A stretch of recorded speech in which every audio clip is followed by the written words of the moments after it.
అంగన్వాడీల ఆందోళనలు రోజురోజుకు ఉధృతమవుతున్నాయి. ప్రభుత్వం హెచ్చరికలను ఏమాత్రం పట్టించుకోకుండా నిరసనలు కొనసాగిస్తున్నారు. 26 రోజులుగా ఆందోళన చేపట్టిన ప్రభుత్వం నుంచి సరైన స్పందన లేదని ఆగ్రహం వ్యక్తం చేస్తున్నారు. అంగన్వాడీల ఆందోళనకు ప్రజా సంఘాలు, కమ్యూనిస్టుల నుంచి మద్దతు లభిస్తోంది. అయితే పోలీసులు కూడా ఎక్కడికక్కడ అలర్ట్ అవుతున్నారు. నిరసనకు అడ్డుకొని అరెస్టులు చేస్తున్నారు. అయితే ప్రభుత్వం ఎన్ని బెదిరింపులకు దిగినా ఆందోళన విరమించేది లేదని అంగన్వాడీలు తెగేసి చెబుతున్నారు. మేము 25 రోజులుగా సమ్మెలో ఉన్న ఎంఆర్ ఆఫీస్ దగ్గర 25 రోజుల నుండి కూడా ప్రభుత్వం మాకు బెదిరింపు చర్యలే తప్ప సానుకూలంగా స్పందించలేదు. మరి మేము అడిగింది కూడా గ్రాడ్యుటీ ఇవ్వండి, జీతం పెంచండి అనేది అడిగాము. అవి కూడా అమలు చేయడానికి ప్రభుత్వం అంగీకరించడం లేదు.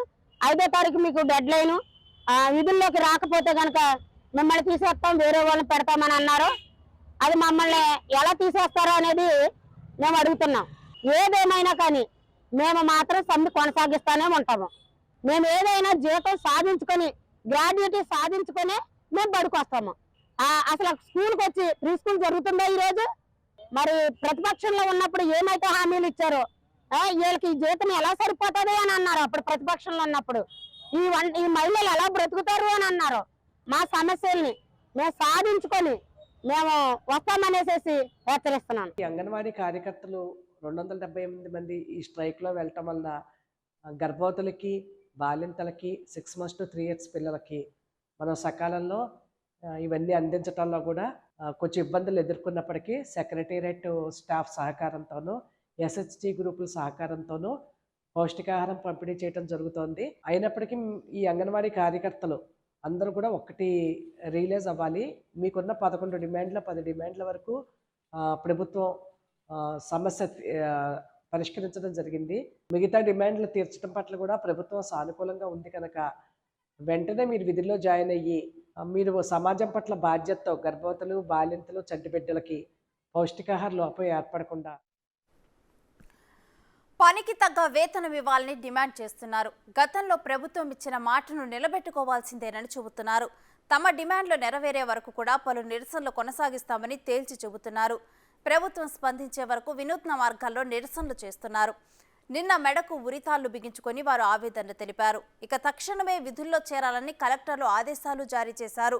విధుల్లో చేరకపోతే చర్యలు తీసుకుంటామని ప్రభుత్వం హెచ్చరించింది. అయినా అవేవీ పట్టించుకోకుండా అంగన్వాడీలు ఆందోళన పర్వాన్ని కొనసాగిస్తున్నారు.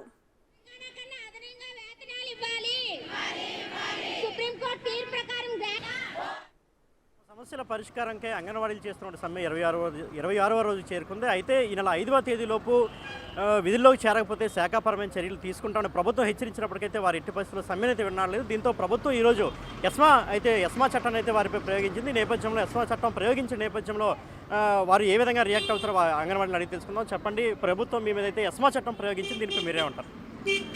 ప్రభుత్వం మా మీద ఎంత నిర్బంధం ఉపయోగించినా, ఎన్ని జీవోలు తీసుకొచ్చినా మేము సమ్మెబాటులోనే ఉంటామనిసని మీకు తెలియజేస్తున్నాము. ఎందుకంటే మాకు ఏదైనా జీవోలు ఇవ్వాలని అంటే సంవత్సరాలు పడుతుంది.